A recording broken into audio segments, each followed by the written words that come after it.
اسلام آباد ایئرپورٹ پر محکمہ کسٹمز نے کارروائی کرتے ہوئے بھینسوں کی دودھ کی پیداوار بڑھانے والے ممنوعہ ویٹرنری انجیکشنز کی اسمگلنگ ناکام بنا دی ہے۔ محکمہ کسٹمز نے 8,900 انجیکشنز قبضے میں لے لیے ہیں۔ اس کارروائی سے متعلق مزید بتائیں گے ڈان نیوز کے نمائندے سید وسیم۔ جی وسیم، اپڈیٹ کیجیے گا۔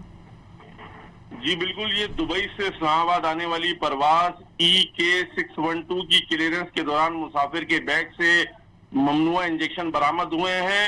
یہ انجیکشن بھینسوں کے دودھ کی پیداوار بڑھانے والے ممنوعہ ویٹنری انجیکشن ہے، جس کی اسمگلنگ کی کوشش محکمہ کسٹمز نے ناکام بنا دی ہے۔ محکمہ کسٹمز نے ممنوعہ انجیکشن قبضے میں لے کر قانونی کارروائی شروع کر دی ہے۔ انجیکشن کے استعمال کے بعد حاصل ہونے والا دودھ جو ہے انسانی صحت کے لیے مضر صحت ہوتا ہے۔ ویٹنری انجیکشن کی مالیت 1 کروڑ روپے بتائی جا رہی ہے۔ جی بہت شکریہ سید وسیم آپ کا۔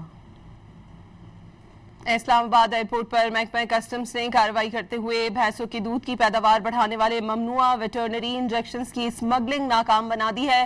محکمہ کسٹمز نے 8,900 انجیکشنز قبضے میں لے لیے ہیں۔ اس کارروائی سے متعلق مزید بتائیں گے ڈان نیوز کے نمائندے سید وسیم۔ جی وسیم، اپڈیٹ کیجیے گا۔ جی بالکل، یہ دبئی سے اسلام آباد آنے والی پرواز EK612 کی کلیئرنس کے دوران مسافر کے بیگ سے ممنوعہ انجیکشن برآمد ہوئے ہیں۔